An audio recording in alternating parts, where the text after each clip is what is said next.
care who we play, and I've got faith in our team. I think we can do it. I can't wait to play Australia. Goodness me! What has Wayne Cameron not done? We work hard. We got young guys. Suddenly, New Zealand have got a chance. Why can't New Zealand be the champions?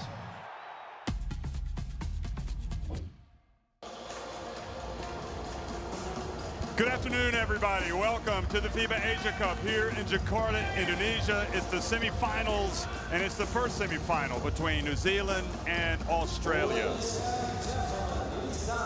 Well, you look at the road to the final. These two teams, Australia beating Japan, New Zealand defeating Korea, upsetting Korea, and here they are getting ready to square off, of course, in the other semifinal. It'll be Jordan and Lebanon. That game will be played after this one, but certainly a lot of viewership for this game with the way that these teams have been playing, especially Australia. They've been dominant, as we might have expected. But New Zealand, after losing a tough opening, or second game rather, against Lebanon, have really bounced back strong. So I'm Jeff Taylor, joined by Mark Mills, and it's great to have you with us. Mark, this is going to be a fun game. Yeah, this absolutely is. You know, two rivals, how many times have they gone head-to-head? It just seems fate almost that they meet every time they possibly can. It's a replay of the semi-final from 5 years ago. Obviously, Australia dominated that encounter. The form book would suggest that we're going to have a similar game today, but there's just something about this New Zealand team. They don't roll over, they're well balanced. You know, they've got youngsters that have no fear. I think we're in for a really good 40 minutes of basketball. Well, for those of you who missed the old FIBA Oceania Championship, you've got that now within the FIBA Asia Championship. It's New Zealand taking on Australia, and we're going to have a pause in the commentary for the playing of the national anthems. Brad Davidson and Harry Williams. Ladies and gentlemen, please stand up for the national anthems. We start with the anthem of New Zealand.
Please remain standing for the national anthem of Australia.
So now we will have the haka.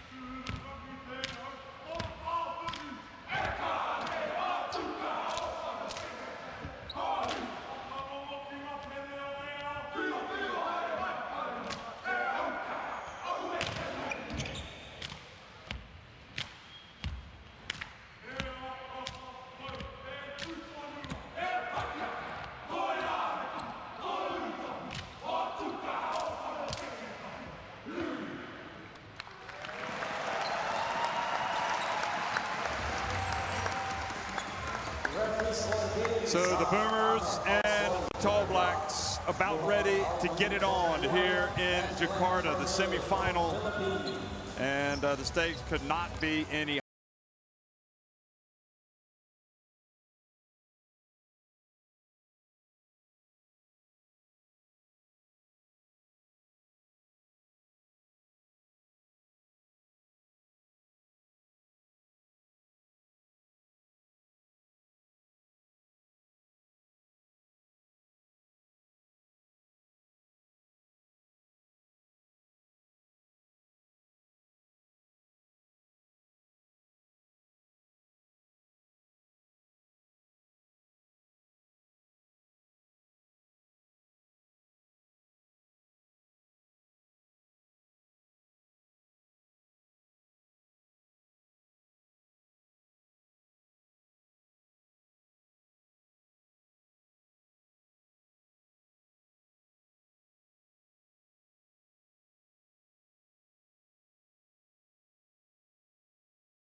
I think that helped them in their progress.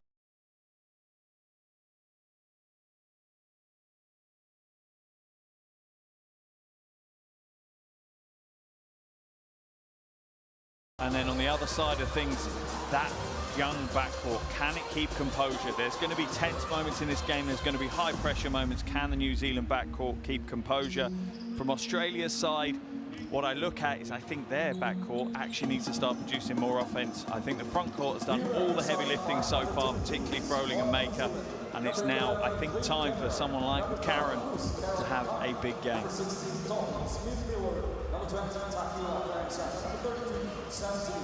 For Australia, number 7, Con Maker, number 9, William McDowell-White, number 10, Michelle McCarron, number 13, Samson Froling, and number 30, Samuel McDaniel.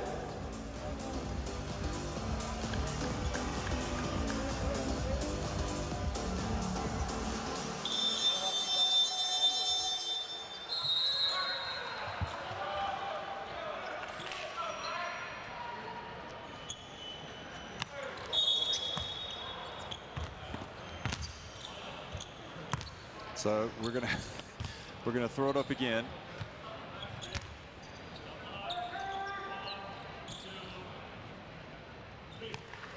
Well, good afternoon, everybody. The jump ball has been successfully executed, and it's New Zealand winning the opening tip here against Australia and attacking the basket to the left on your screen. Tucky Farrenson had a layup and missed it for the Tall Blacks. And that's exactly the composure I was talking about. That young backcourt for New Zealand, they really have to play as if they're maybe 5-6 years more experienced than they are.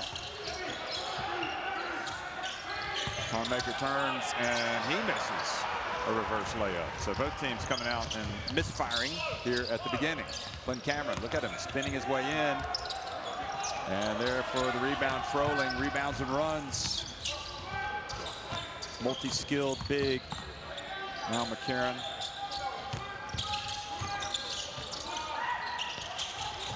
Froling a little long.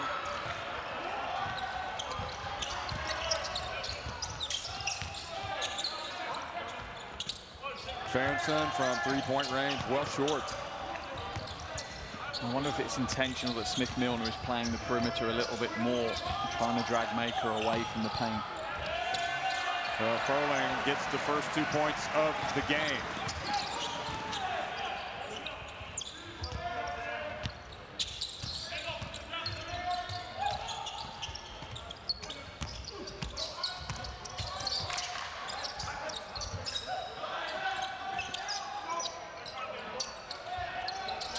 And the three-point shot for Flynn Cameron. And out of all the youngsters in that backcourt for New Zealand, Cameron's the one that's really had a huge tournament, stepped up massively. 22 points, 9 rebounds, 8 assists in the quarterfinal against Korea. So close to a triple-double. Twice been named MVP of the game. McCarron rattles out.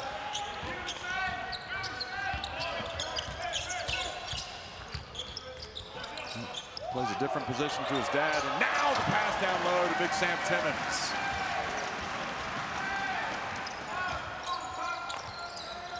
Certainly the pregame chatter from New Zealand was they were relishing this game, looking forward to taking on Australia, saying it was going to be fun. There's Thon Maker spinning, putting it up, and denied. And that's not where Thon Maker's going to get a lot of joy today. He needs to draw those bigs away and use his speed to gain the advantage. Cruz Piro Hunt off the back of the ring. And Daniel powers his way down. Now passes it back out. McCarron, another three attempt. Those big arms going up for Smith Milner, bringing that ball down. And that was very careless by Flynn Cameron.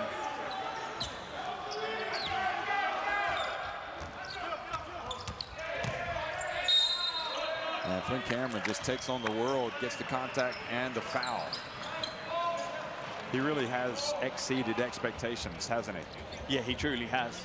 You know, he's stepped in, he's taken that leadership role from the point guard position. We've had numerous discussions as well when you look across even the current crop of tall black point guards that will have available for the World Cup next year. But I think Cameron's going to be in that 12.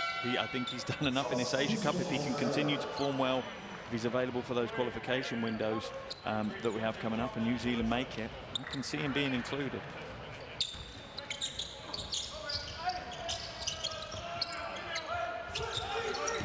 Here goes Cameron again, cuts back to his right. Smith Milner going up against Reese Vague, and Maker rebounds the miss.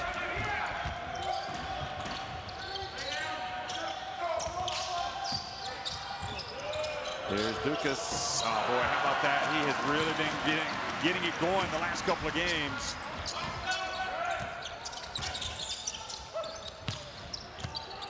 And Timmons goes up and takes an awkward looking shot and misses another shot right at the basket. Didn't look like he really knew which way to go. Dukas played some good defense, but Timmons needs to finish those. He had the advantage. Vague. And this slow start from, or shall I say slowish start for the Boomers. Just 5 points in the first 5 minutes. For New Zealand, you'd think you'd need to be really taking advantage of that. Yeah, both these teams have been relatively high-scoring teams in the tournament. New Zealand averaging nearly 88 points a game. But games against the likes of Syria and India, I think, have helped that average be boosted. But Australia, you're right, offensively, they don't look like they've found rhythm yet. Well, Timmons checks out, so this might be a test here. Smith Milner stays in, and then Timmons will come back in after a short break, I would imagine, and spell Smith Milner. Proctor off the bench, and then the highly rated point guard hits the three-pointer. Cameron had played for the Tall Blacks just once before this tournament, gets it over to Hunt. And New Zealand have started cold, down 3 points. Just looking through all of the matchups that we're going to see today, there's so many interesting ones. McCarron going against Cameron, and then you've got Britt going against Proctor now. There's so many interesting matchups. I'm wondering, you know, who will have the better of those, because that will all contribute to who comes away with the win. Taylor Britt off the bench. Here he is, shaking and baking. And he misses it badly as well.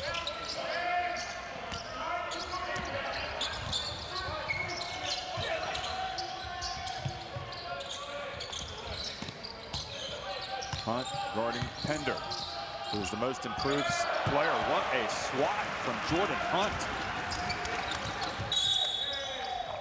And then Reese Vay called for a hold.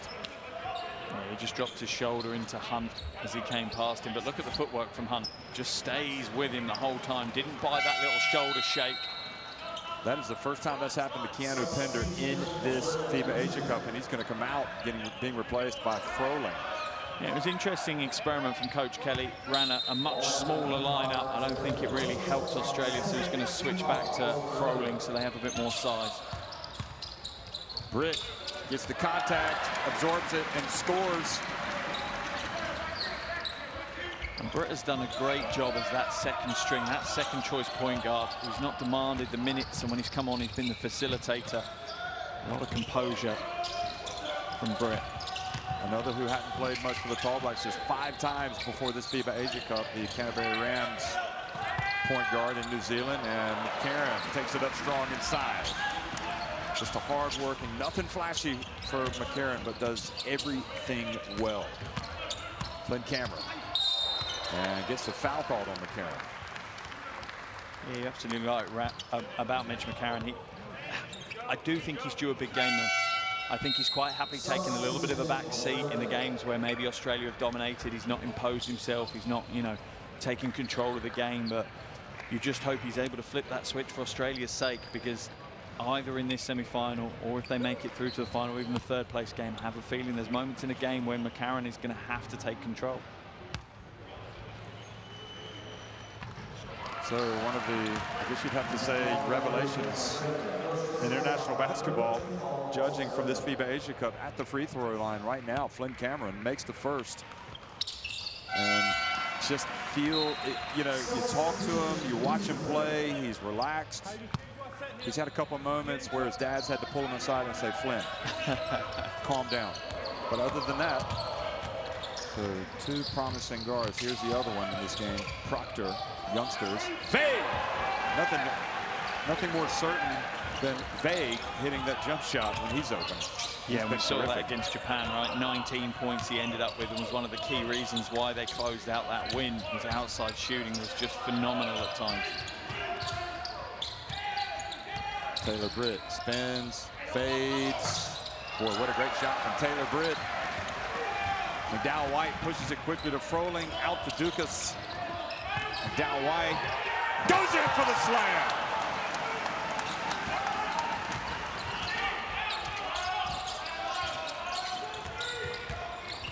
Payne Murray hands it off. Timmons obviously back in the game now with Smith Milner over on the bench catching a breather.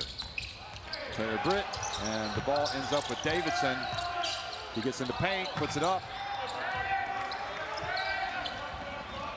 And Davidson's been one of those players that's just been a little bit inconsistent through this tournament. Oh, nice move, Proctor, but not able to finish. But look at him get the rebound back, and then he misses with the putback.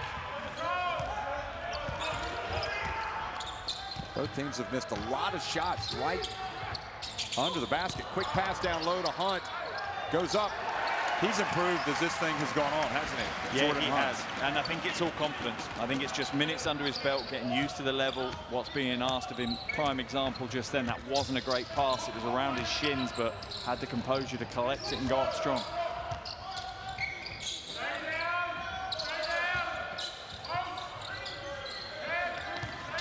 Froling kind of working his way down low, and Timmons did about as much as you could do.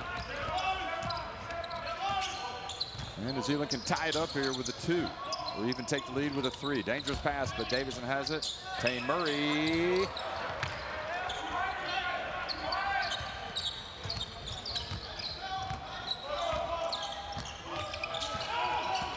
McDowell-White hands off to Froling.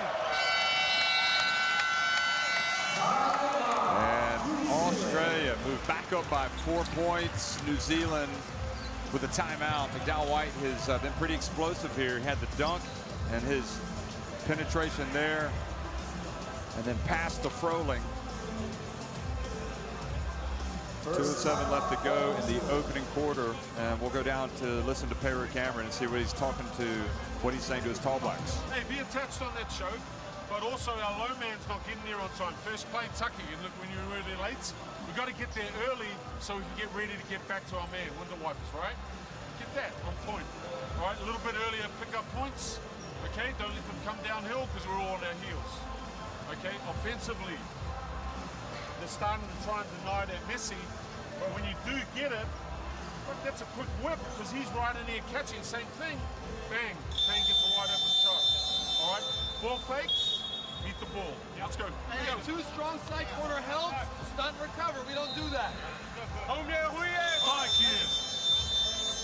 This was McDowell-White. Exploding to the basket, he's got some hops.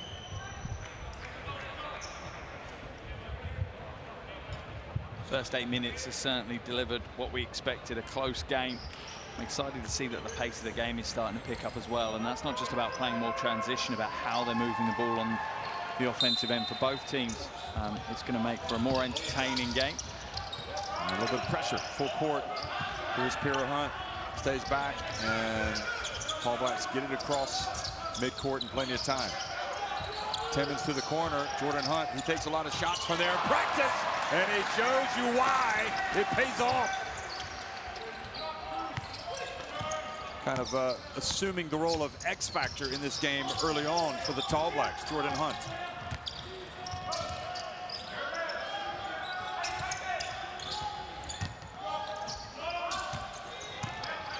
McCarron back to Thon Maker, and well, you're not going to completely stop him in the game. He's going to find his way onto the score sheet. Yeah, and your option is, do you try and limit him as much as you can, or do you just accept Maker will get what he gets and you try and stop the rest of the team? Cameron finds his way in. Again to Jordan Hunt. Ooh, this time gets it to Cruz Piero Hunt, who gets a little runner and misses. And Cruz Piero Hunt just not getting that shot to fall like he was earlier in the tournament. Wani Swaka in. Now Keanu Pender. Australia spread it out. Wani Swaka to Maker again. With a jump hook. Wow. You just can't have that separation from Maker at any point on the floor, really. There has to be a body on him. There has to be someone leaning on him the whole time. Isaac Davidson in and out. And here comes Maker again on the break.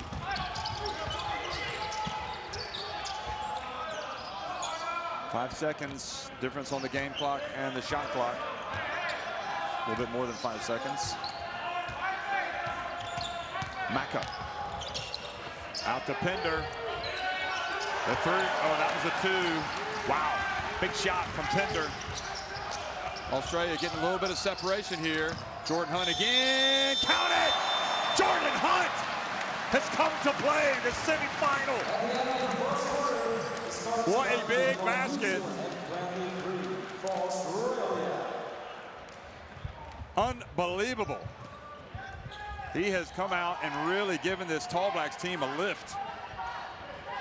At the end of one, Australia lead it 23-19.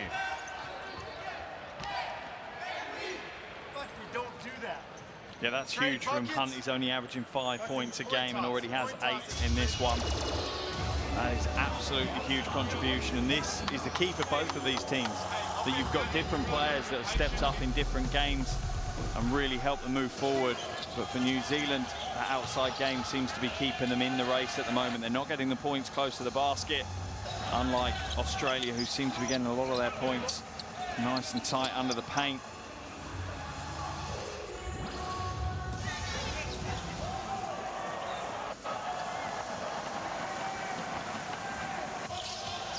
So these two Oceania rivals battling it out here in the semifinals, and New Zealand, you know, they had some good looks early on.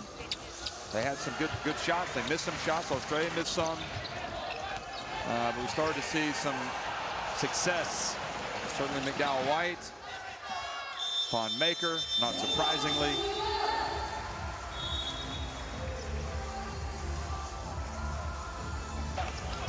Yeah, and if I'm Coach Cameron, I am looking at that situation with Thon Maker. You see the hunt triple from the corner. Well, download the Courtside 1891 app. Scan that barcode into your phone. You get video stream schedules and scores. Terrific app to have at your fingertips.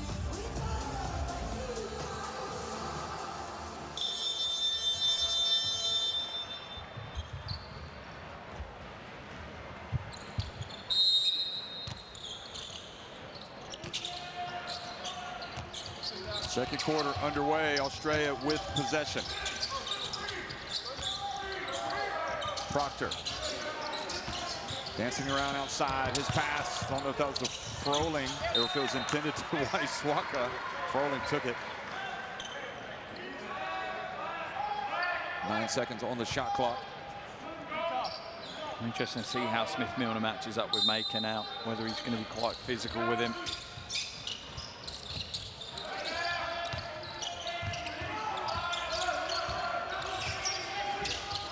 Watchthe over to Froling, and Big Smooth does it again. Yeah, and that all for me extended out of Smith-Milner just hedging too far, too hard, and wasn't able to cover that corner jumper. Little turnaround for Flynn Cameron. I'll tell you, you're a confident player if you make that shot. At the age of 22 years old, you have to be a very confident player that you've got that in the locker consistently to take that shot. Even so, the Boomers up by 5 points. Biggest lead has been 7. McCarron looks off the pass, takes it all the way.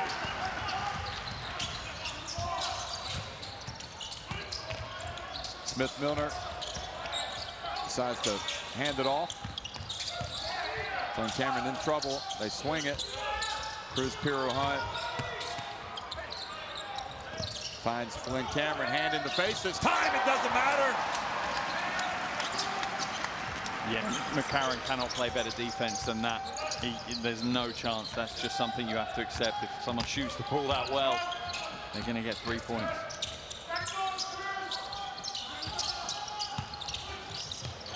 Thon Maker. 10 points already for Flynn Cameron. He's got the ball. He pulls up. Got tangled up with Thon Maker there running past. I thought we might get a whistle.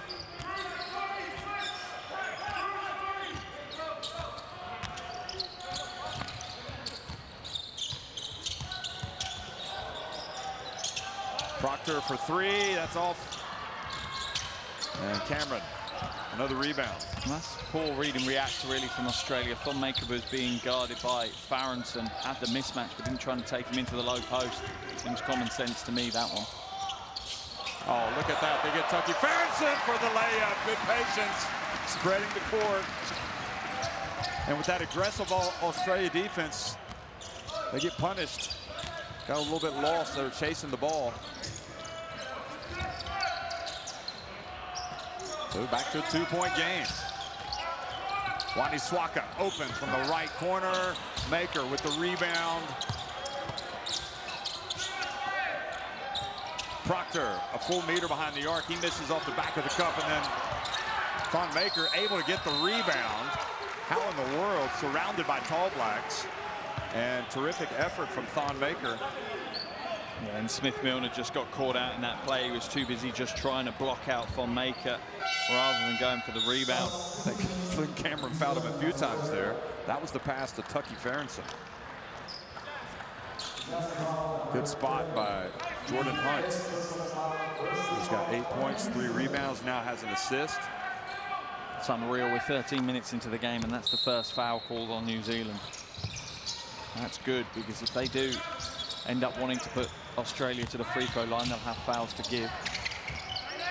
Australia have shot the ball really poorly from the free throw line in this tournament, so that could be an advantage for New Zealand. Taylor Britt diving for it. McDowell White has come to play. And now McCarron reaches in, steals the inbounds pass from Timmons, and gets it back to Thon Maker and puts him on the line.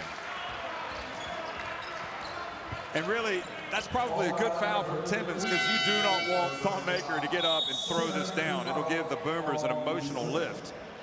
But he's been pretty solid at the line, hasn't he? Yeah, he Look has. I mean, that is a huge shot. And then just very lazy from Timmons with his inbounds pass. And it's those small little mistakes that add up in games like this. And you're right, stopping Thon Maker from throwing that down was important. The crowd would have got behind them. It would have been, you know, given a little bit more energy to the Boomers. Make him earn it from the free throw line. If Maker, his pass is in any indication, he'll be looking to throw, to get a dunk here very soon. He doesn't feel like he's completed his task. He wants to make a statement. Nevertheless, he takes his time, makes both free throws, and he'll have to wait because he's going to sit down for a few seconds. So a big swing with the McDowell White three-pointer, and then the 2 free throws. And a chance. And now New Zealand starting to become their own worst enemy, turning it over twice in succession. Yeah, and this is a time for composure.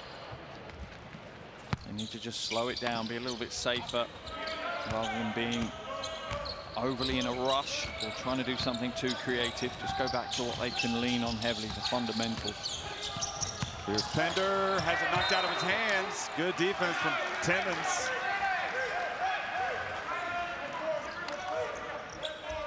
Pender having a couple of shots blocked today, but he has hit a three-pointer.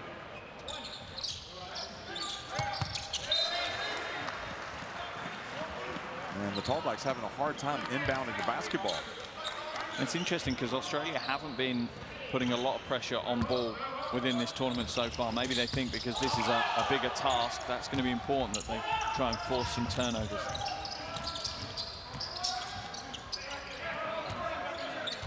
Australia picking it up on the defensive end. Taylor Britt. Ooh. Traveling. 3 consecutive turnovers now for New Zealand.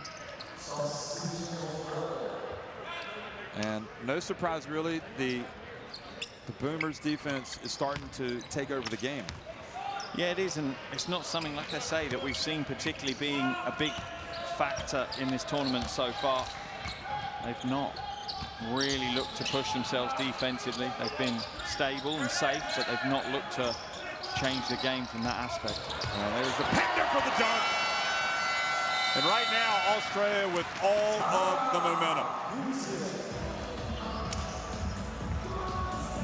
Look at that. McDowell White has been spectacular. And the dunk, that's what Thon Maker wants to do. So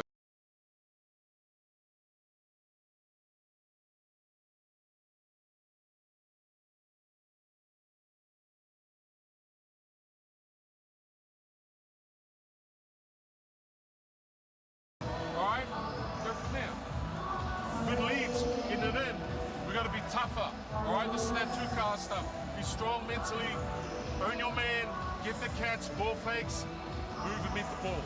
All right, be strong down here. Drop it away in our jams, all right? Got the turtle. Get wider. You can't have another guy come extra pass. Let's go. Now let's go. Oh, yeah, who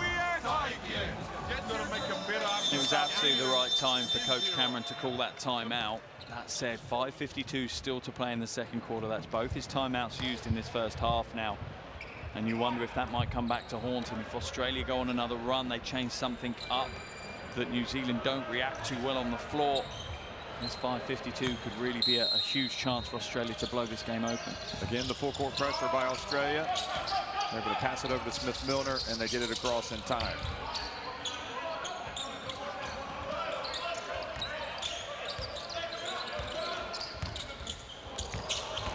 When Cameron, and Pender gets his hands up, it goes out of bounds.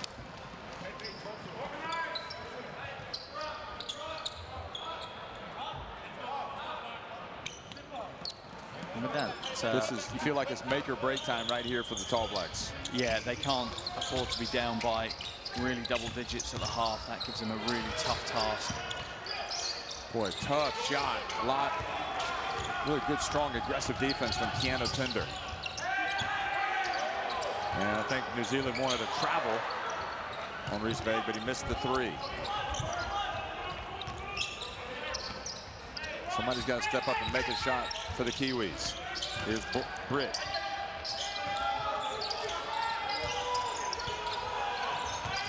Glenn Cameron. They find Timmons. Oh, he gets rejected by Pinder. They got the shot they wanted, but not the result they wanted. And Proctor counterattacks. Fast breaks. And New Zealand do well. Boy, what a tremendous throw and catch. Pinder has elevated his game in this second quarter for the Boomers. A real factor on both ends of the floor. Behind the back pass to Riesweg. Proctor for three. Good box out from Tane Murray.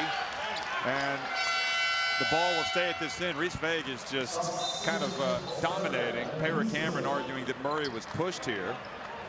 And probably has a point, maybe not pushed, but certainly kind of barged into him. And that was the block from Pinder. Look at this catch. That is under pressure, like a tight end. It was a near perfect pass, but for New Zealand now, they need some of the veteran players to step up. For me, Smith-Milner needs to be more on the offensive end. You know, he can't just fade to the corner and not be any more of the play. Ah, boy. Maka, wide open, drills it. Biggest lead of the game now for the Boomers, 12 points. Piero Hunt. Froling rebounds. Australia starting to take care of the boards, starting to force the turnovers, starting to hit the open threes, and the breaks. And Australia is starting to pull away all of a sudden, up 14. Yeah, and McCarron's going to have his biggest game of the tournament today. That's pretty much a given. His highest score was 10 points against Saudi Arabia. He's going to pass that by a long way. He's starting to take a leadership role, and it's down to New Zealand's veteran players now. Look at that, another play by McCarron. The steal, and now Maker gets in. He misses Payra Hunt. Now a chance to run for the Tall Blacks. It's 2 on 3. So Payra Hunt has to hold it up.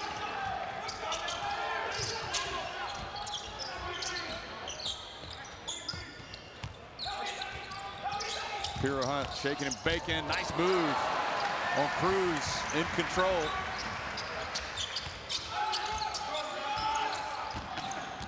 Imperative that the Tall Blacks start to get some stops, maybe force a turnover or two.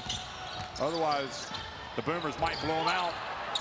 And they limit them to one shot.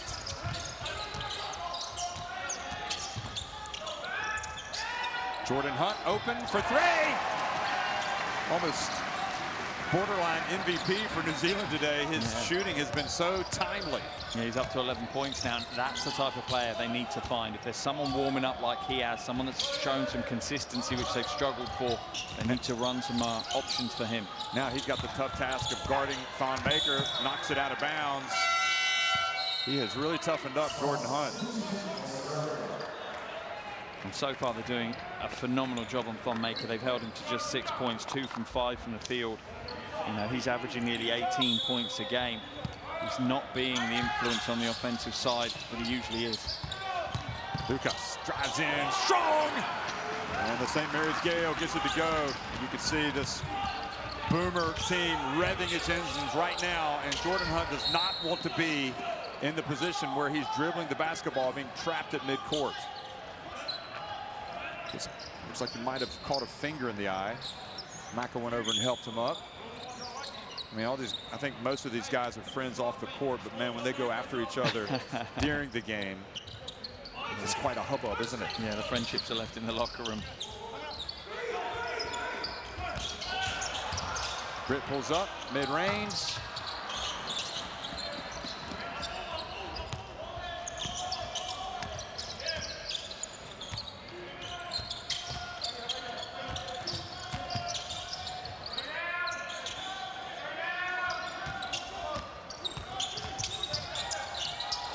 back. Oh, he's just making it look so easy, like he's in his backyard.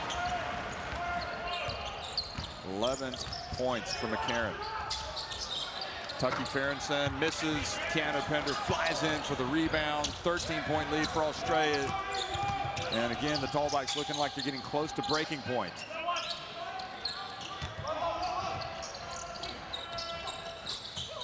Pender from deep, good. Well, they have shot it exceptionally well in the second quarter. Yeah, New Zealand won't want to go to the locker room any further down than this. This is a huge 90 seconds for them now. They need to get at least one, if not two, buckets in this last part of the first half. Otherwise, that's a mountain to climb in the second. And a foul was called on Keanu Pender by the Filipino ref. 2 shots.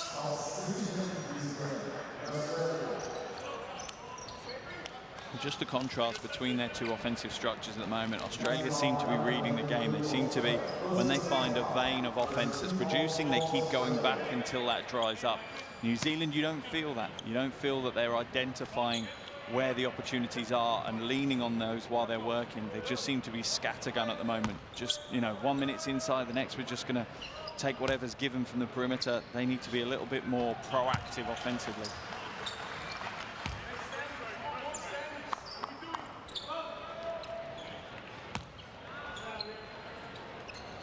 As you said, vital final 85 seconds of this first half. New Zealand do not want to fall any further behind, and if possible, just get a little bit closer, try to build some more self-belief and confidence going into that locker room. Australia, though, they want to lower the boom. They are, after all, the Boomers. McCarron. Oh, nobody picks him up, and he misses the layup. Diagonal pass to Cruz Piro Hunt. Oh, look at the shake and bake. Oh, he goes up. What a move from Cruz Piro Hunt. He gets Proctor off his feet and draws the foul. You've got to love the confidence and will from Piro Hunt. That little shake returns down the baseline, pump fake, draws the foul. Got it on McDowell White, rather. It's a strong play as well, just to get the shot away. You see the importance of every basket. You want the three-point play opportunity. Now the best you can do is 2 points at the line. And Piro Hunt. It's interesting. I was reading about his tattoo on his arm. It's a homage to his Samoan heritage. Oh, so nice. he's saying there's 4 different patterns within it, and it represents his mum and dad and his 2 sisters. Oh, very good.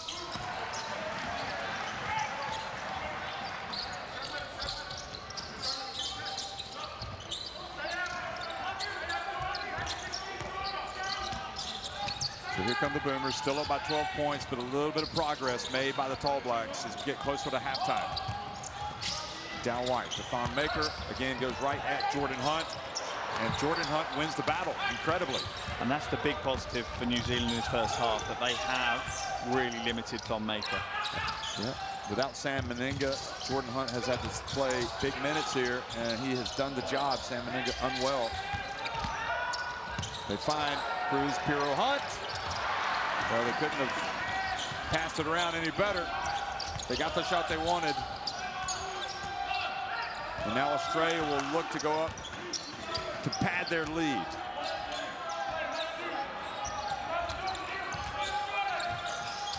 Reese Vague over to McDowell White. And the air ball. And that is how it's going to finish. Well, it could.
but it is on the boards that they're having to work exceptionally hard.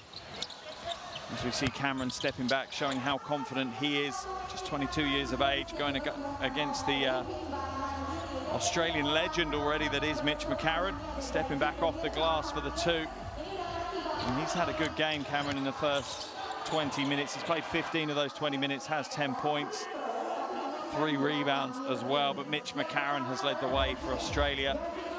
I said it in the pre-game build-up that you felt that McCarron was going to have a big game at some point, and maybe today's that day. He's up to 11 points, 4 from 5 from 2-point, 1 from 3 from outside.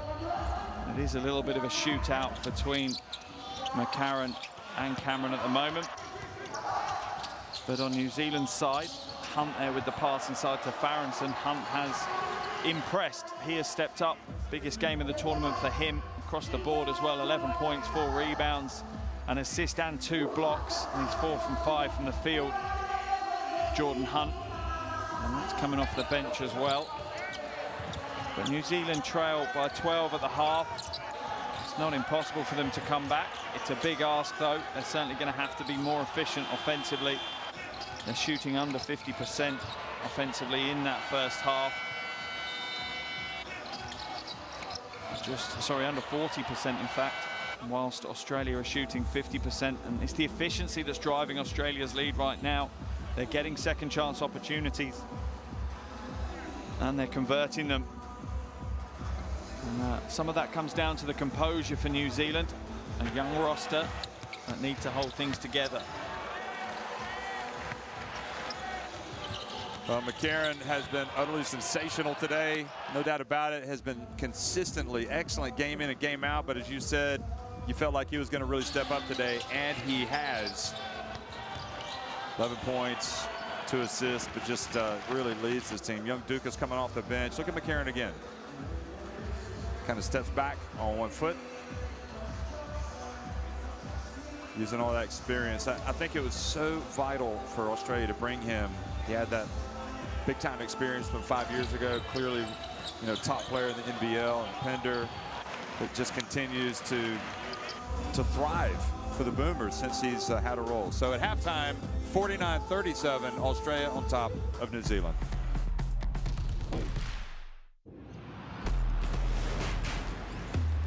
Who will you become when the moment arrives and you're carrying the expectations of an entire nation, representing your people and their dreams, the colorful faces in the streets, the screaming fans in the stands? It's time to make your move. All eyes on you, all hope, all heart. Because when you win for all.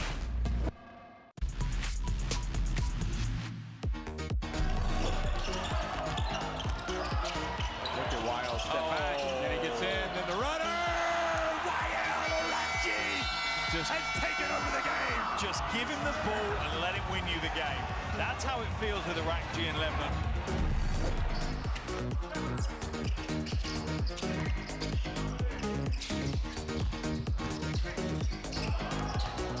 Oh boy, look at that passing. Tominaga, good. Showing the 3-point side.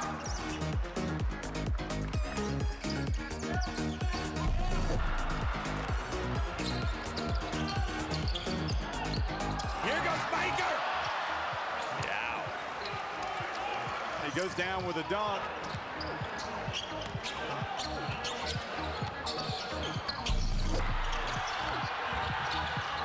Look, they got to hurry. They got to get the 3. Goon gets blocked. Elgarowicz has the basketball. Lebanon has shot China. Unbelievable. Long back into the game. From Cameron, the lob. Sam I Am Timmons.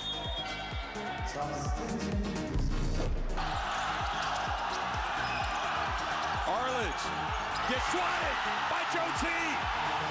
What a tremendous block that was by Joe T. Coming up on the 1-minute mark here. And now Dwyer goes in, and boy does he put the Saudi on the poster.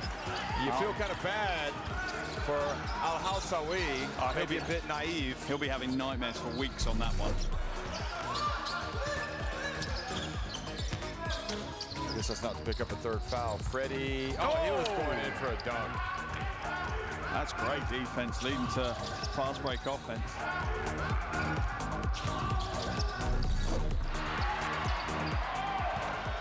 Will New Zealand be content to let some time go? No, he's going to go in. Oh, he dunks it! Goodness me! What has Flynn Cameron not done at this FIBA Asia Cup?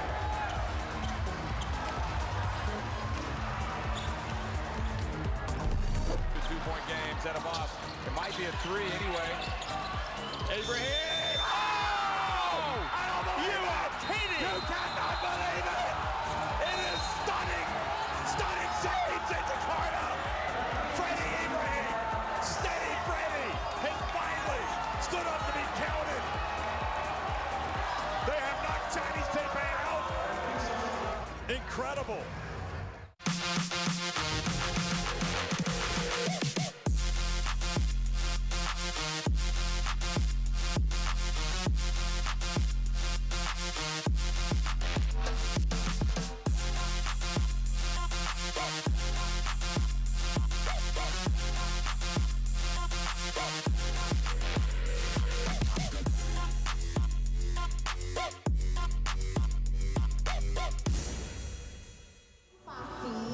di FIBA Asia Cup 2022.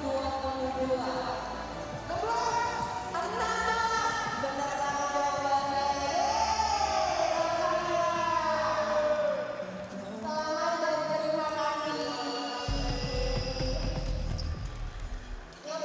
Well, I'm not sure how many people would have expected this in the semifinal, but Jordan Hunt is leading New Zealand in scoring at halftime, and without his production, boy, they would be in huge trouble. He has scored down low, but he's also really caught fire outside, and also on the other end of the court has been terrific on defense. Yeah, he truly has, and almost for me, the defense has maybe even been important than the offensive production. He's only averaging 5 points a game across the tournament. He has 11 points in this first half. He's also leading New Zealand for rebounds as well with 4 rebounds. He has 2 blocks. This is absolutely a huge standout performance for him, but he now needs to see other players step up around him. And for Australia, I guess kind of confirmation that in their most important game today, this is the guy that has really spearheaded the effort. Yeah, he's been comfortable to take a back seat so far in this tournament. He's seen other players step up, put in big production, you know, take leadership roles, and he's kind of just been in the wings waiting for when he was needed, and I think he knew he was going to be needed today. This was going to be a tough game, and he's come in and stepped up and put some, you know, a strong performance in the first half. 11 points as well as 2 assists, 5 from 8 from the field.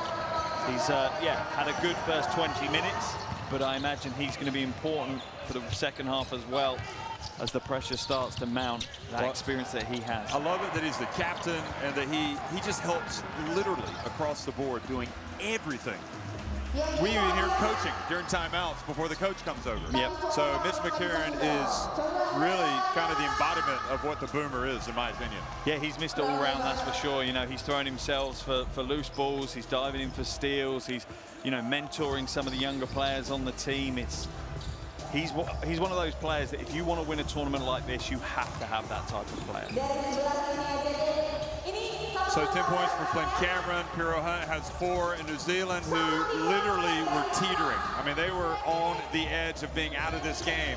Just a little bit of a flurry at the end of the first half has brought them back to 49-37. Yeah, I think anybody watching, it's almost, you feel like it's almost a matter of when rather than if Australia are going to head and close this thing out. But we've thought that a lot in this tournament, though, haven't we? We've seen a lot of games. We've seen Chinese Taipei get closed out by Jordan, you know, and I just think this New Zealand team, they've got a lot of talent. They certainly have the ability to score the ball, one of the top scoring teams in this tournament. So you're right, this is almost for Australia to lose this game, but I can't write off New Zealand because they do have that no-fear mentality in their younger players, you know, particularly kind of embodied by Flynn Cameron. You can see his mindset, his determination that he's not done with this tournament yet. Yeah, I just think that one or two other players are going to have to really step up. Cruz Pierre Hunt has played pretty well today for the Tall Blacks. He's been important. Timmins, as you might expect, I mean, it's not easy going up against these guys that they're playing tonight, that's for sure. Yeah, and for New Zealand, it's inside that they need points. It's got to be Timmins or Smith-Milner. You know, they're their veteran players. They're two of the guys that have been here, done that. They've been in a semi-final of an Asia Cup before. They've played at the highest levels for many years. They now need to come in and be leadership roles. For me, offensively, Smith-Milner went pretty much disappeared in that first half. He needs to be more proactive in making himself a factor at that end. You know, defensively, I think he's doing a good job, but offensively, either him or Timmins has to come in and has to demand the ball and score. Then you got a 5 on the round. If we have that situation where they're pick and roll here, and they're here, and here, they're trying to get that thing out quick, right? We gotta stretch that or deny it even. And if this guy's here, this guy guarding here can come all the way over, okay? So that when this guy does roll, that's really their only pass. He kicks it there, we're fine right there, okay? And if it's Big Timmins or Tahi, we're living there, okay? That's on our Reds, we're taking away one pass away, okay? First play here, go reverse up, okay? And then Macca will call it, drags and step-ups are good, keep rolling, Bigs. Keep rolling, put pressure on the rim. He'll call forward split big as we go, looking to get that little screen after our splits for the big getting downhill, okay? So right now we're reverse up, okay? One stop. 1, 2, 3, move. Red, get a stop on this first one here. Hey.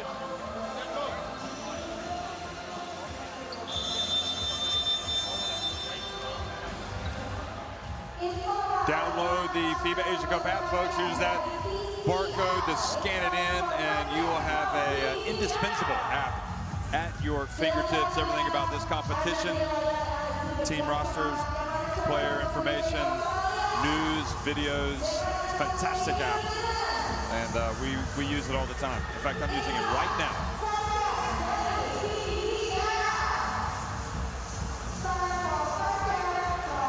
And as they come back on the floor, I just feel for Australia, the temptation must be to try and close this game out in the third quarter if you can.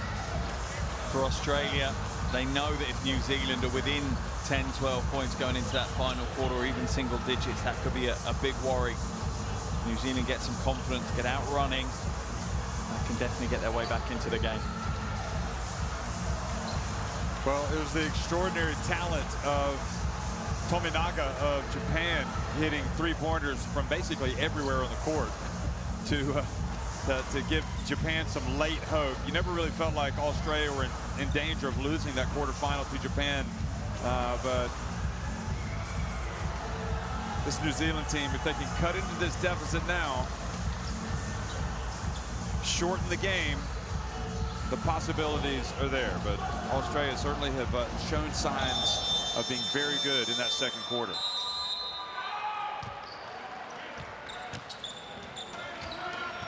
Second half action underway. New Zealand with possession now, attacking the basket to the right on your screen.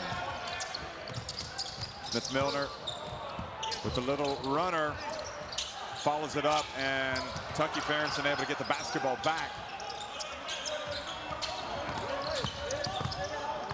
Australia getting New Zealand to take difficult shots, and that was a box out that they're going to call the foul on McDowell. Yeah, McDaniel didn't really have much of a chance there against Timmins. It's his arm he's locking out. It's not particularly his footwork and his body. It's his lockout on the arm. But on that play, loved the footwork from Froling. Was able to match Cameron step for step. Look at McCarron reaching in, even contesting every single pass. Yeah, the level that McCarron is playing at today is way beyond anything he's put into the tournament so far. But that's credit to Cameron and to New Zealand. McCarron stepped up today. He knew he'd have to come in and put a big game in. Well, he's trying to stop the man that has been New Zealand probably their most explosive player, and really testing Flynn Cameron. Flynn Cameron puts it up, and again another rebound. Timmins tried to knock it out, but Australia have it.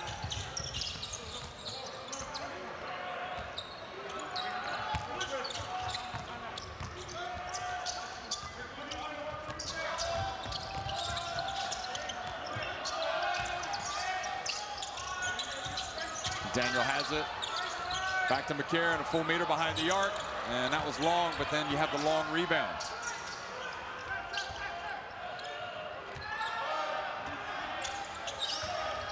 McDowell White, another 3 attempt for him. And Timmins rebounds to miss. Minute gone in this second half, and I'd say if I was either of the coaches, I'd rather be Coach Cameron. After that first minute, I think New Zealand have looked better than they did in the first half.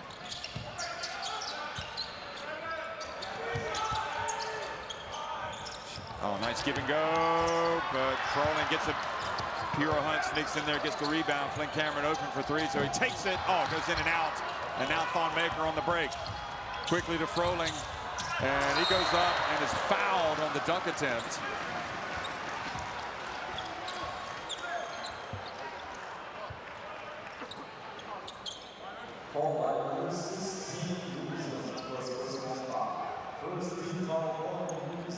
So good contesting there by the Tall Blacks, but they put Froling on the line. And I think that's the right signal to send out, really. That You're not dunking on us. Yeah, you're not going to run away and get easy points. Every point you earn on us, we're going to make you work for it. You know, we're going to be physical. There was no way Froling was going to land that dunk on transition. He's not shot well from the line. 40% in this Asia Cup coming into this game. For me, it's the one weakness that Australia have shown.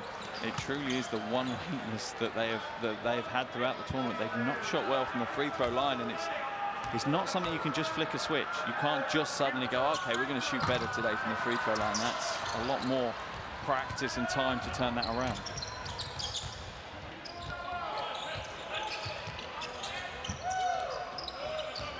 Cross court to Tucky Farrenson.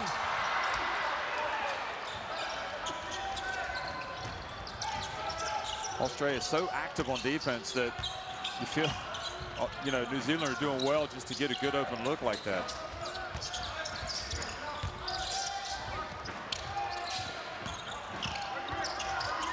Look at that, passing it back out. McDowell White. Boy, that was a clinic. And there's the difference. Australia took time to make sure they completely collapsed New Zealand's defense before they kicked it out for that 3-point shot. At the moment, New Zealand aren't doing that. They're not making Australia have to change before they get the shot. Much better that time. Bam! They get it right back. Jordan Hunt. Are you kidding me? 14 points for him in the game. His 4th 3-pointer from 4 attempts.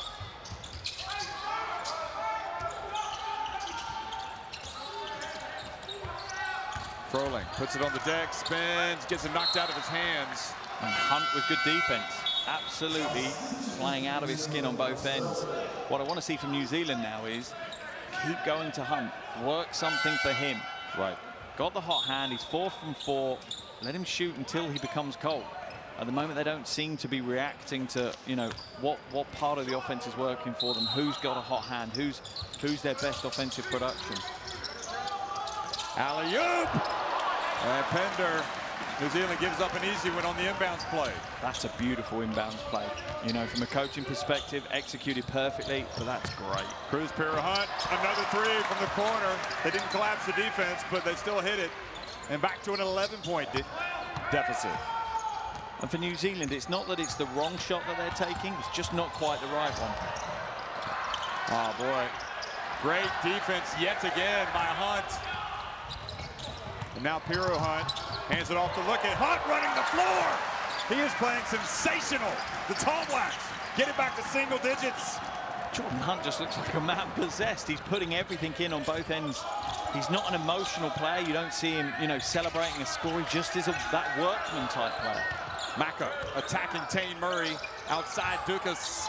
And this time he clangs it off the rim. Jordan Hunt able to tap it over to Tane Murray. Here comes the Tall Blacks.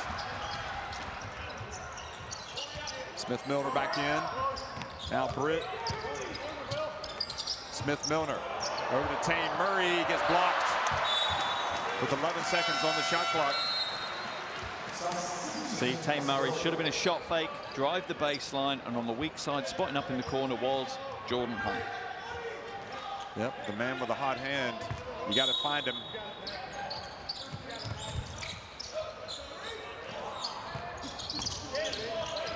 Here's Piro Hunt, has it knocked away by Pender. Now Proctor, who's back in, he trips, he falls, and now the Tall Blacks have a 2-on-2 break. Cross court to Murray.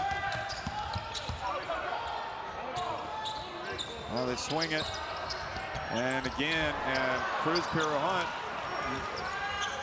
in the end, left his feet, couldn't make the pass. Yeah, just a lack of vision. He had Murray and Hunt spotting up wide open on the perimeter.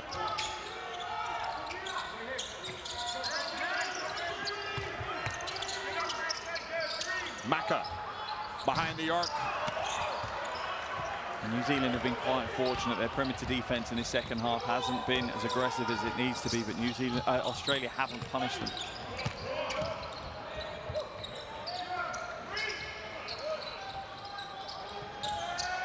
Yeah, that looks good. Smith-Milner! And the Tall Blacks are back in it, trailing by only 6 points. Well, for Australia, you want to knock them out early, and as you said, they stay in the game. The longer they stay in it, the more confident they become. They have been knocking down some three-pointers in this third quarter. Yeah, and for Australia, they have this favourites tag, but the longer the game goes and the closer the game is, the less that favourites tag means. It becomes an irrelevance once you get into the last 5 minutes of the game. So they need to make sure that they push out in this third quarter, and I'm sure that's exactly why Coach Kelly has called a timeout and will want to change things up. Offensively, I don't think they're doing anything wrong. They'll start hitting shots, that's inevitable. Defensively, that's where the correction needs to be made. Hey, so we're in greens right now. Make them go through your chest. Don't overhelp, okay? Don't overhelp. Make them go through your chest and finish. Offensively, we're good. Yep. You got to roll. You got to get out of there. They're showing bigs. We need to roll. Jordan Hunt laughing at something that Reese Vague said. Yeah, you can't see Reese Vague as a hardcore trash talker, can you? I can't imagine he's, yeah. As you see the finish from Pinder, that out-of-bounds play from Australia was absolutely phenomenal. The way they used Vague just to lock down defenders way too low in the paint. Isaac Davidson in for New Zealand. Dukas, Vague was open. They didn't get him the ball. Watchthe Semi-Finals back in. He's in the right corner for Australia. Dukas passes on the three, drives. Smith-Milner with the rebound, fouled by Pender.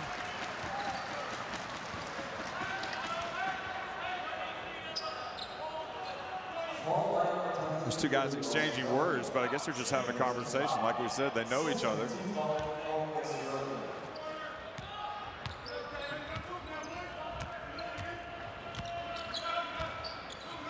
Jim Cameron back in. So you got the 2 point guards out there for the Tall Blacks. Look at the defense from Watchthe Semi-Finals, making it difficult. Flynn Cameron didn't go back door, and the question I have now, with this New Zealand 5 on the floor, where does their offense come from? It's not going to come from Davidson. I don't think it will come from Murray or Britt. It's going to lean fully on Cameron and Smith-Milner, neither of which have, you know, really had a huge start to the second half. Smith-Milner hit the three, but they need more. Watchthe Semi-Finals, the alley-oop, and a foul called on Flynn Cameron.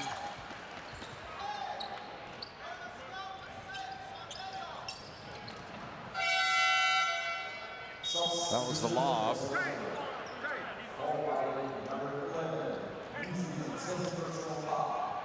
So now Maker comes back in, and that creates problems, as well as McDowell White, Fresh, and Proctor. I think it will force Coach Cameron into a change. This lineup is too big for New Zealand to stay with. Well, he's had his big fellas out of the bench, on the bench, getting a breather. And again, the free throw misses, mounting for Australia, now 2 of 5. I just wonder if at some point this is fully going to come back and haunt them, this lack of free throw shooting. Pinder makes 1 of 2. He's got 10 points, and he will go to the bench, and Froling will check back in.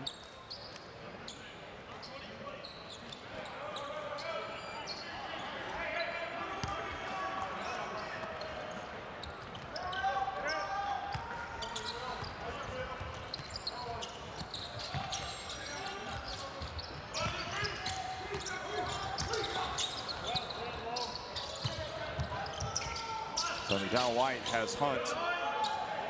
Flynn Cameron tried to explode past. Oh boy, what a drive by Flynn Cameron going up against a great shot blocker, Thon Maker. But that's a great read from Flynn Cameron as well. Against McCarron, he doesn't have the strength, the upper body strength to bully his way to the basket. Against McDowell White, I think he does. Lead back to 5 points.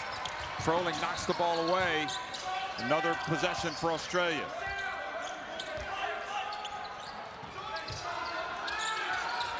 Maker from the right corner. That hurts New Zealand. They had him stopped. They just couldn't get the ball back. It's been a quietish game for Maker. He's eager to get it going. Maker with a hand in the face, and it falls kindly to Sam Timmons. The air ball worked. Froling had the D. Cameron shot it. Maker explodes. And that was only a matter of time. He scored the last 5 points now for Australia. Yeah, it's time for New Zealand to play a lot more physical against Maker. They need to body him. Tane Murray trying to do too much there. Now again, Maker, and he scored 7 points in a row.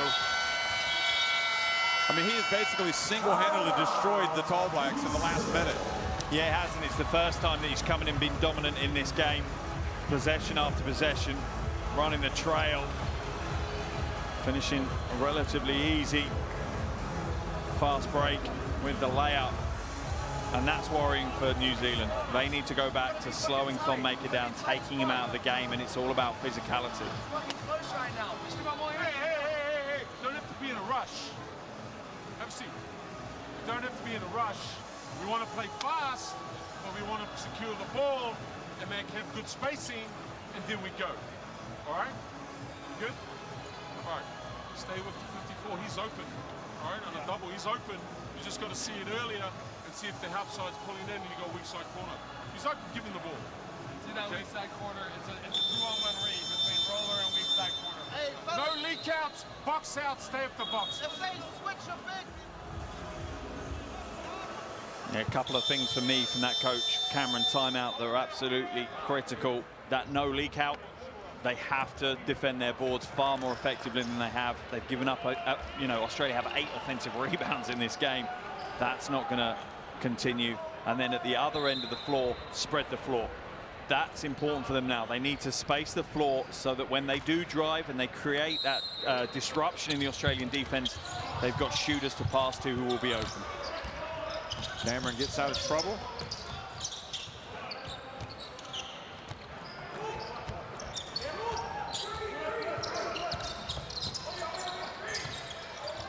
Boy, Cameron made a very good catch on that ball. Cameron. And runs into traffic and turns it over. And I think they did 90% of the offense then. But you heard Coach Cameron telling his guys to be patient in the timeout, and they're just in a little bit of a rush. And I think, and that was the hallmark of those old Tall Black teams, or the ones that, you know what I mean, just they would use that whole 24 seconds on the shot clock. I think that's just a little bit of youth in this team. They want to make things happen. They want to make it happen quickly rather than letting the game come to them. Dr. Ferguson back in for New Zealand. Spinning, traveling on Froling.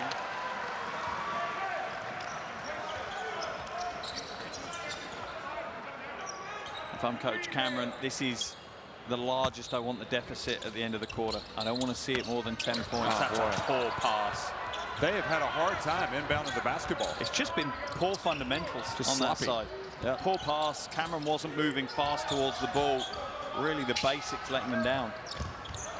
Proctor for three, and Maker comes in. Ooh. I thought he almost double dribbled there, Cameron. And again, the lack of patience hurts New Zealand. They turn it over. I know you want to get something in transition. Uh-oh, Proctor goes in and lays it up and in. And again, the ball stolen. They have been anything but patient since coming out of the timeout. Here's Proctor, fouled! And a three-point play, and Australia have raced back into a 13-point lead. And there, clearly, within the last 2-3 plays, we see the difference. Proctor, lovely hesitation, draws huge body contact, but stays with the play. That is a tough finish when you get the hit that hard. But you see what it means to the players. They know that this could be the turning point, being up by 14 now. But the difference is very, very clear now. Australia, you know, they're running a high-paced game, but they're reading what the game gives them. They're waiting until that opportunity arises, whereas New Zealand, you just feel like they want to take whatever opportunity turns up in the first 7-8 seconds of the shot clock. Oh, the dodgy three-point free throw shooting continues to plague Australia. Here's Para-Hunt. He's open. He shoots it. And boy, Australia battling each other for the rebound and give it away. A break for New Zealand. But you see the difference here. McCarron takes possession. He's going to slowly advance it over the floor. He's going to let his team get ready and prepare for their offense. New Zealand, they're trying to throw the ball ahead in risky situations. Dow White back out to McCarron for three. Open, rims out. And another opportunity for New Zealand. They were on the ropes, and here they are with a chance to get it back to 10, maybe even 9. Here's Para-Hunt, and he was fouled by McDowell White.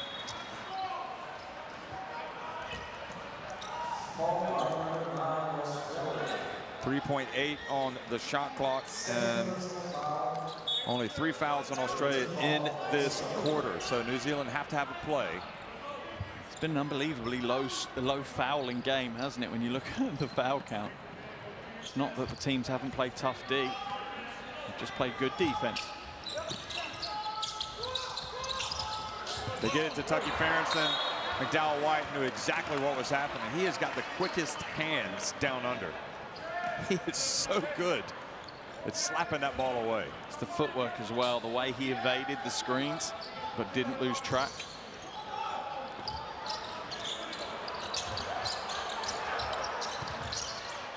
Cruz Para-Hunt leans into one, trying to get the foul called, just trying to get some daylight. He goes over to the bench. He knows he can't say anything to these referees. Australia still up 66-54, 10 minutes remaining.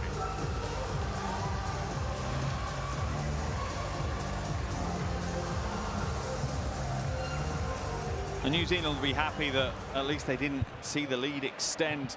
I think one of the saving graces is that Australia didn't shoot the ball particularly well from outside in that quarter. They had the opportunity to open up a bigger lead, but I don't think they fully capitalized on it. But New Zealand started so well. They fought their way back into the game. They were within a couple of possessions, and then what did we see? We saw Thon Maker turn up. You know, we see the replay there of the Pinder out of bound play, but it was Thon Maker that was the big difference in that quarter. He's up to 13 points now, 7 rebounds. He has been impressive again in this game. And how did New Zealand just have a little bit more composure offensively and maybe a little bit more aggression defensively in the last quarter?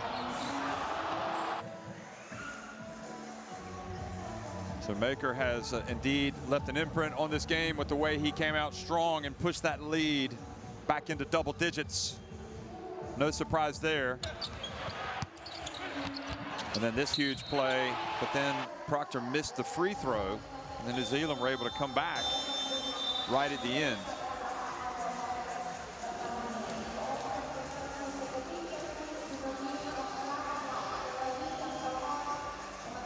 So, scan in the Courtside app, Courtside 1891 app, get your video stream schedules and scores. Terrific application for your smartphone. Also, once you get that one in, make sure you get your FIBA Asia Cup app in there. That is also a reliable source of constant information. News, stats.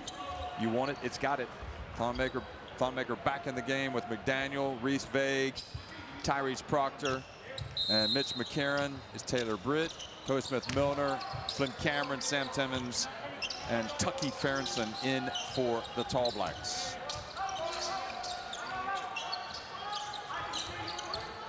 Thonmaker trying to find his way to the rim, not able to do so. And Reese Vague crashes the boards, knocks it out of bounds. Much better defense from Timmons there. You know, not letting Maker just have open space. Every time he looked to advance, there was a body, there was a chest for Maker to have to push through.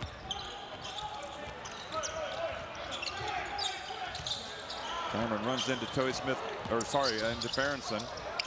Into the corner, Toy Smith-Milner. There you go. Passes back outside to Cameron with the feet set. And back to a 9-point deficit. And that is the patience that Coach Cameron was talking about. Let the offense develop, see how Australia react to our paths and find the space. And Smith-Milner knocks it out of Vague's hands. Vague gets it back.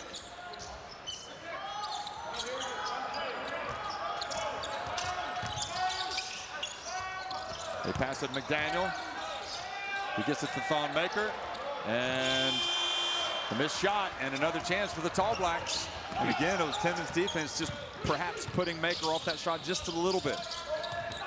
Tucky Ferentsen.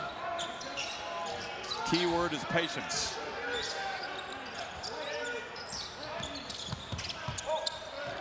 Back outside to Britt, full on the shot clock. Now Timmons turns and could not have executed that any better. No, beautiful. A great skill for a big to have. The frustrating thing I have from the New Zealand offense is they run their sets, but then it kind of breaks down and it just becomes this one-on-one free-for-all for Cameron to try and create on his own. I'm not sure that's going to be enough to get them the win. The jack jumper, McDaniel gets in. Oh, great play by Timmons, knocking it off the rim. Reese Vague pleading with the referee to say it's Australia basketball. Look at this. And that was the latest Flynn Cameron three-pointer. Smith-Milner goes out. Jordan Hunt back into the game, and they're able to inbound it successfully. That's been a problem for the Tall Blacks today. Can't take anything for granted against these boomers. For me today, this is potentially nearly the best 5 for New Zealand. What a drive by Cameron. He gets it to Timmons, and with the softest of touches, makes the shot and gets it back to a 5-point deficit.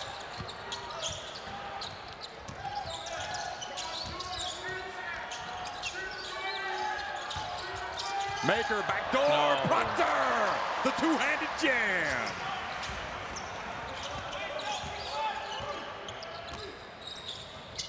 Quick pass down low, and Timmons gets it right back.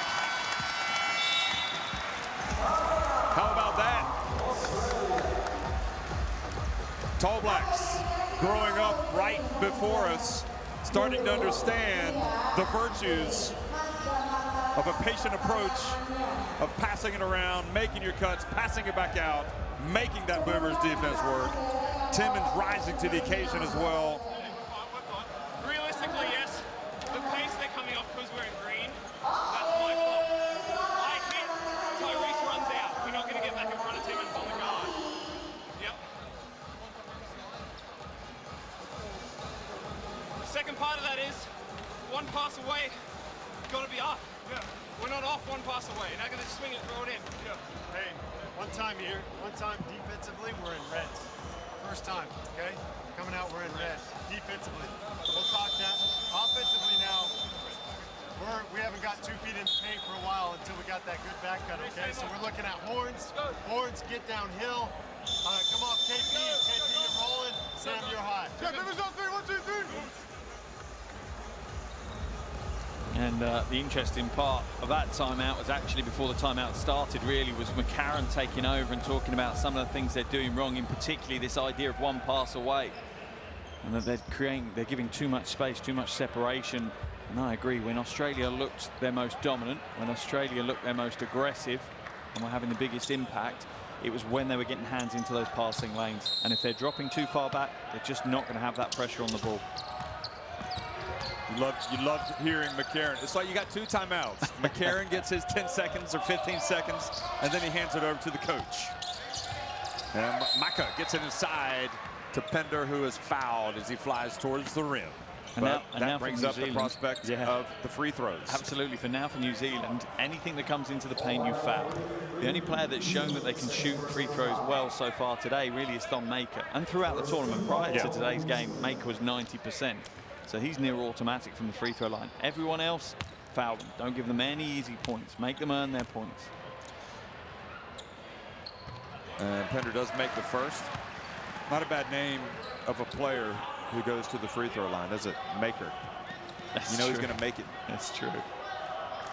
Pender makes the first, but can he get the second? And he does not. And then Australia able to get the rebound. So it doesn't matter if you miss your free throws when you get the rebound. It could be an even bigger trip down the floor. Proctor puts it up and in, bites it in. And Proctor continues to grow in this tournament. 18 years old, and he has that level of talent. And there is a scary ceiling to where he is going to take his game. Cameron to Timmons. Oh, patience again. Great footwork. That's just old school, back to basics, big man footwork. You know, in the post, use that pivot, use your upper body to angle out and leverage out some space.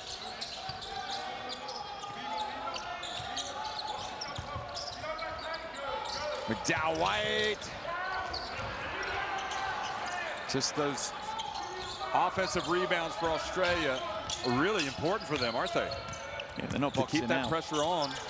And then McCarron just drives in and scores with his left hand.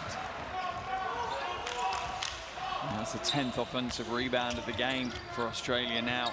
They have 16 second chance points to New Zealand's 4. That could be the tail of the game. Oh, what a finish by Taylor Britt.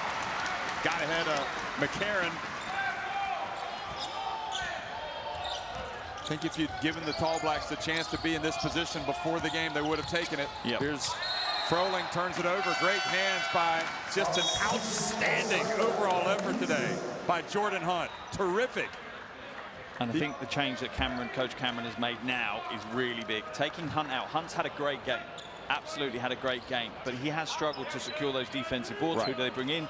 Smith Milner. You know, that's pretty much his signature. Just lock down the defense, block out the paint, grab rebounds. I think that's a good swap at a good time for New Zealand.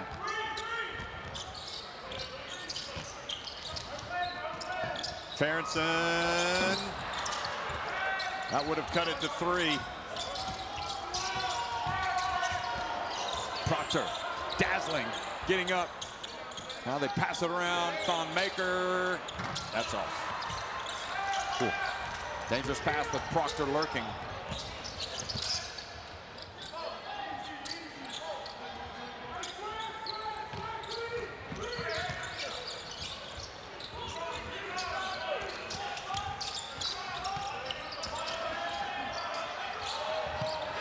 Terrific interception, but the pass shouldn't have been made. They weren't on the same page.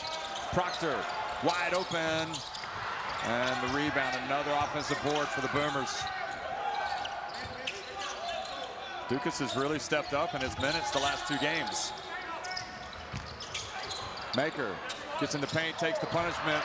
Timmons does not time his jump right, and then great effort to knock the ball out of Maker's hands. I think it was Smith Milner. Yeah, it was. That was a good read, because he knew if he tried to come across and actually body him on the defense, it was only ever going to be a foul. What a semifinal it is, folks. Just 6 points between these 2 great rivals.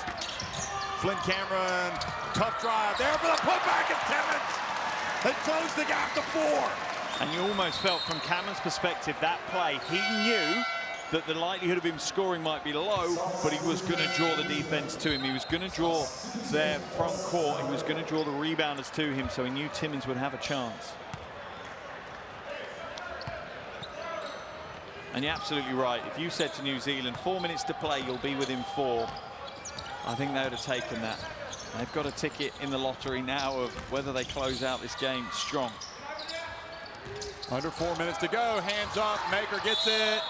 Not the man you want to foul, but you had no choice. Yeah, you're right. You know, he's likely to make both free throws, but there's still a lower percentage chance of just giving him the easy score.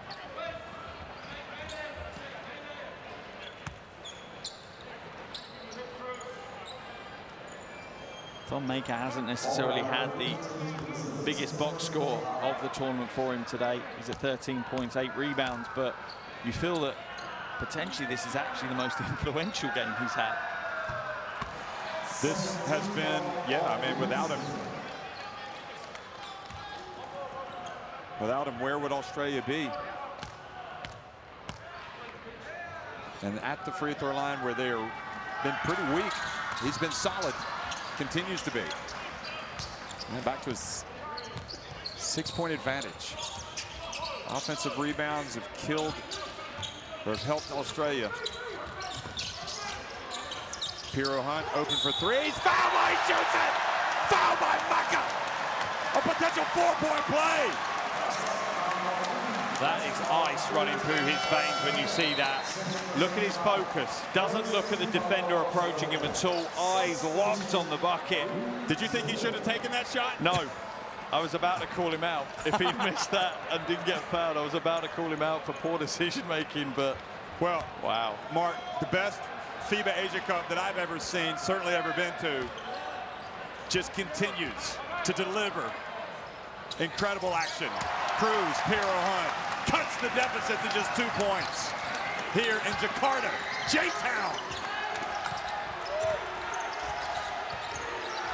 And now Australia have to be wondering, why have we not closed this thing out? And the neutrals starting to side with the Tall Blacks. And the hands come up from Jordan Hunt. The big X factor of today. He has truly delivered in his first ever FIBA Asia Cup for New Zealand. And how will this crowd now play a part as well? They've clearly chosen the side of the underdogs and they're cheering them on. So could they be influential? McCarron back to Maker. He's open for 3. Got it! Well, it had to be him, didn't it?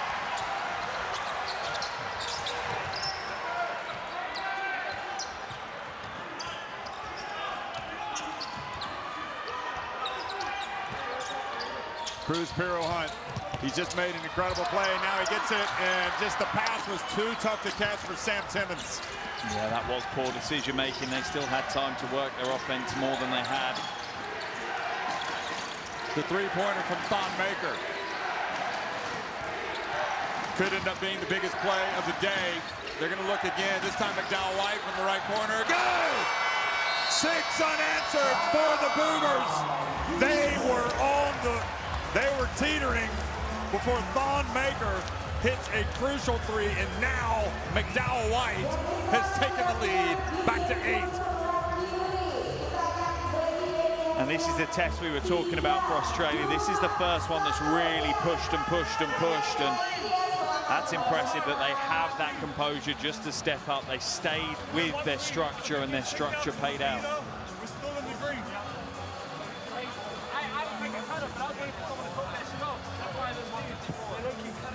Hey, listen, short 54. Boom. All right, coming up.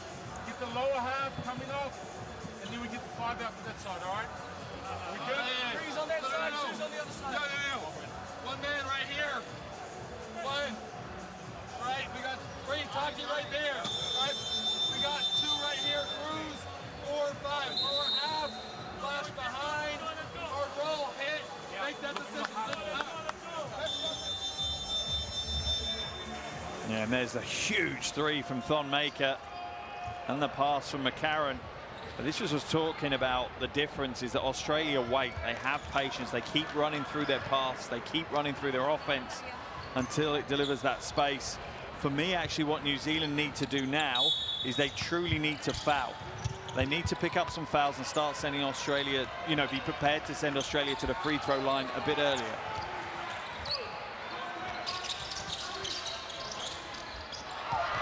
And the ball knocked out of bounds. They're going to keep it.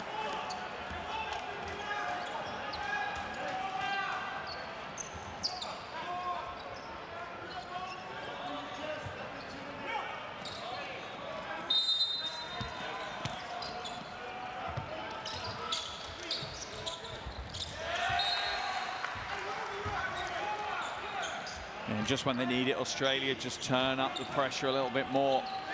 New Zealand have struggled with their inbound passes, particularly off the baseline today. They've looked a bit sloppy, and New Zealand are reading that and putting on more pressure. Smith-Milner guarded closely by the big Smooth. Ball goes off of Cameron. He gets it back. Smith-Milner open. And Maker brings down another rebound. And now the Tall Blacks are up against it. Those 2 3-pointers. One from Maker, one from McDowell-White. Now they get it over to Proctor, and he misses. I think realistically for Australia, at least 1, maybe 2 more buckets will see this game out. If they can get it to 85 points, I think that's too far for New Zealand, in my opinion. But some of the shots and the final minutes of games we've seen here in Jakarta in the last 2 weeks, we've seen huge swings in the late stages of games. They can't take their time on their offense now, though. We talked about patience. I'm not sure they can be patient now. Cameron spins. Into the corner goes. Smith-Milner feeds. Set, go! Boy, that was a must-make for Smith-Milner.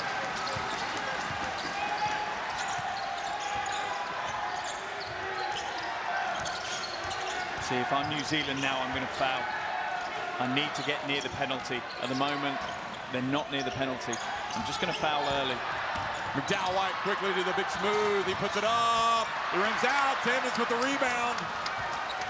And Australia have left that door open for New Zealand. A couple of missed threes.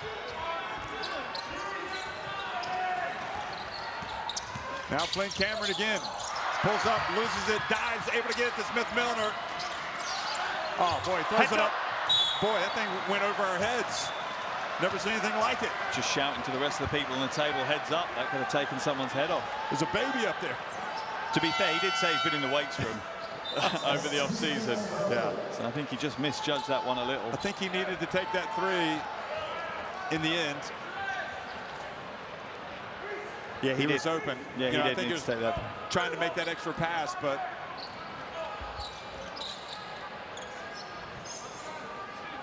so straight away, New Zealand have to foul for me now. I think they need to make that's it a great point. A free throw game. You need to identify perhaps Proctor, maybe. Proctor, McDowell-White potentially. Proctor's 1. Yeah, he's 0 from 1. Basically anyone but Thon Maker. He's the 18-year-old. Put him on the line, maybe. Well, here he is. He goes baseline. He passes it back outside. They're going to ride their luck. McDowell-White, good! Well, and now he gives the sleep sign. Back to 8 points. Smith-Milner open. He's got to make it. And Australia are closing in on victory. Their toughest game to date. The Tall Blacks, they had their opportunities, but Australia are going to hold on.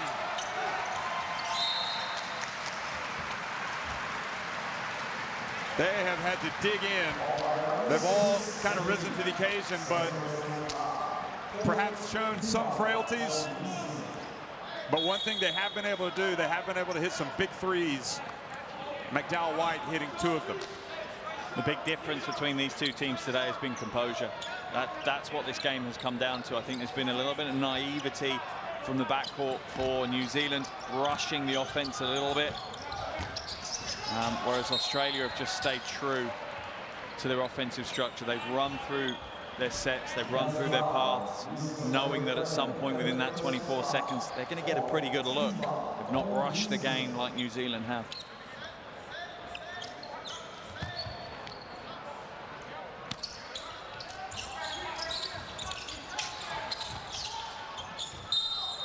McDonald White will go to the line, but with 8.1 seconds, if they were going to adopt this strategy, why didn't they adopt it 20 seconds ago, or even, like you said, 50 seconds? I'd adopted it a minute at least ago. I would have gone early.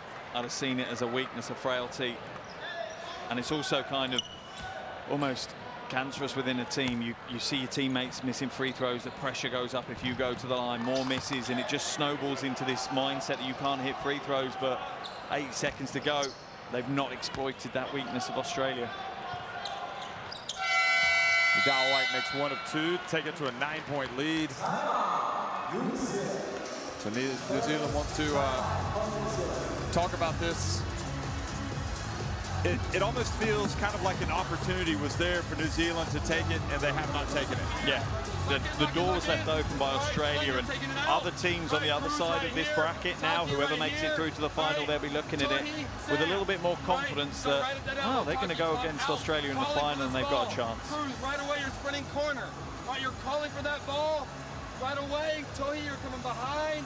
Setting this flare right here. All right, Taki, you're taking off. Tohi, hard slip. Hard slip, we'll take the quick 2 right there, right? If it's wide open. Otherwise, as soon as Taki passes you, Sam, you're stepping out, re-screen, Taki coming right back up. Right there. If you don't get that, turn back and post. Right, we got that right then. Fellas, it'll be on the, like on the mirror effect, reverse, right? Other side, yeah, that's what. Here we go. It's all good, it's all good. But just see how wants to do it. Here we go.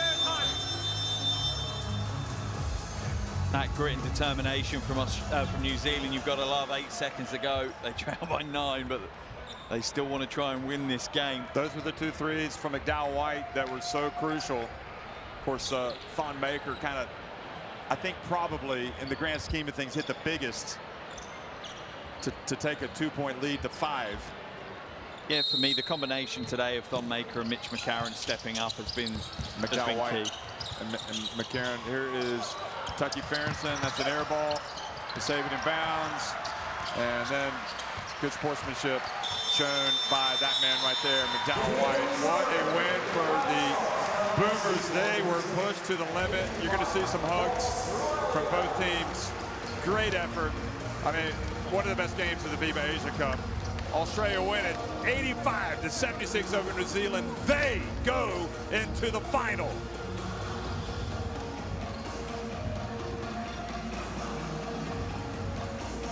New Zealand really came out and they really showed what they're made of today.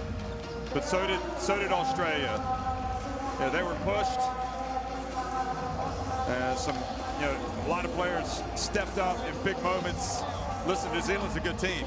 You can't really point the finger. Yeah, absolutely. You know, New Zealand will be gutted with this. They'll be utterly disappointed. They truly had their hearts set on the top step of the podium.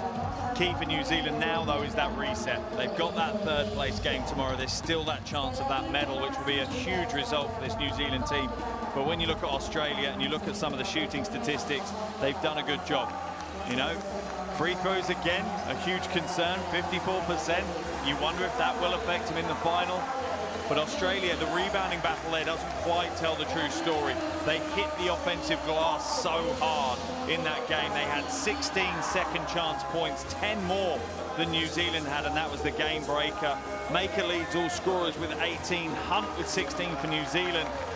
As New Zealand fans and the Australia fans show some appreciation to the crowd, but it's been a great game. We expected no less.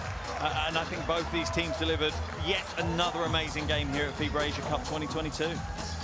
Well, I thought New Zealand were brilliant. I expected Australia to put them away a little bit earlier than they did, and great display by the Tall Blacks.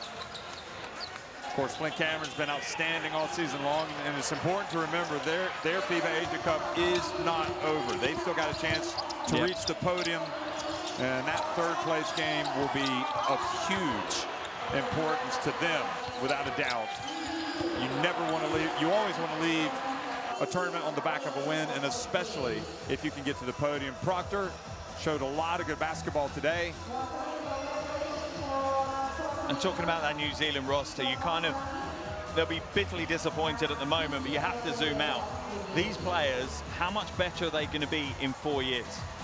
You know, they come back to the next Asia Cup well, it's 3 years in fact, they come back to the next Asia Cup, they are going to be a lot better. The ceiling for that New Zealand team to improve, their improvement, I think is higher than the improvement that we can see from this Australian roster.